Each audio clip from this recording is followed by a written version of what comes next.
Hi butterflies. Okay, I wanted to show you, to give you some permission that I walk my talk in that I'm only telling you things that I've already done myself, that I've figured out for myself.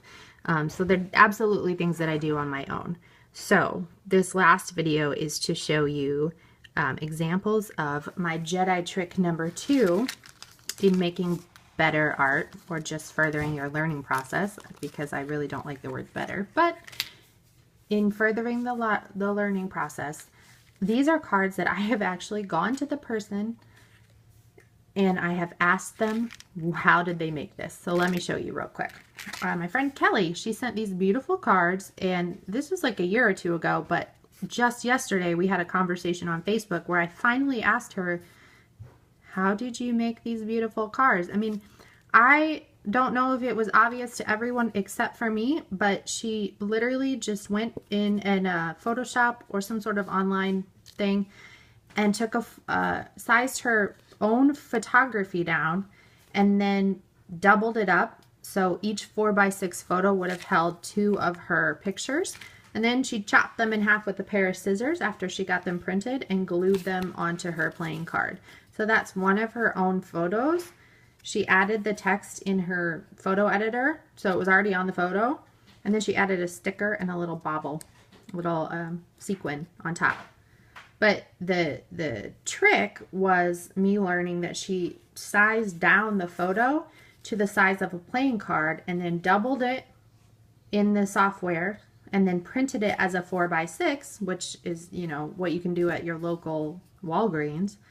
And that's how she made these cards. So I'm actually really like, wow, that was incredibly easy, and I just didn't know how to engineer that on my own, so I asked.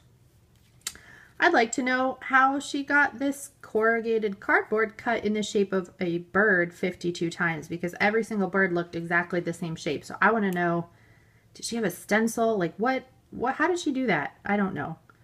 I also want to know what this gold stuff is on here, because it doesn't look like anything that I've ever used. I don't know what it is, and I would love to know. So I might write her and ask her. This person, I was about to write her when I figured it out, because I really loved this card from the minute I laid eyes on it. And I looked at it over and over and over, and I was about to write her and realized a long time ago, like years ago, I had a paint tube that held the answer. Because when you look at this card in one light, it's not green. And when you look at it in another light, it turns green. And I remembered that a few years ago, I had a tube of paint called interference paint. And when you laid it over, it had a sheen to it that only showed up in certain lights. And so basically, it's really just a collage with that funky paint on it, which totally blew my mind. I'm going to write this person because I don't know what she did this out of. It's like really hard plastic. And it's crackly. And it's such a cool texture. I don't think any other cards have this texture. It's like plastic. And I don't know, was this paper? Was it already hard like this? I would really love to know. I may never use that technique. I just am curious.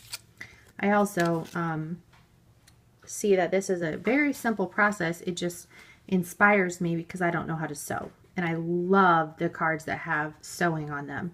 So it mostly just challenges me to maybe learn to sew someday, because I don't know how to sew. Same goes here. I think maybe this is interference paint with gold, but there's something going on with the texture here that I love, or some way that if it's tissue paper, I don't know. I'm very curious about this card. This card I'm going to show you pictures of. I asked the person to tell me how they made this card, and they taught me about embossing ink, which I didn't know anything about.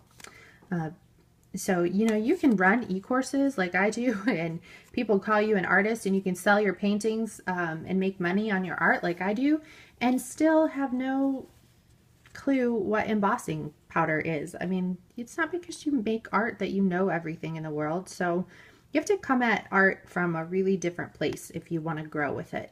And I think that's curiosity. So I wrote her, and then I learned how to do it, and I'm still working on it. I don't know that I'm that great at it yet, but I got the tools and I am playing with it. And another just last example of me wanting to write this person and say, how the heck did you make these like literal puddles of gold? What are they? What are they made out of? It's not pen. It's not spray ink. I don't know what it is, but it's this like gold puddle of deliciousness. All of it. There's so much texture and weight to this card that I want to write. Laura, how did you make this card? That's it.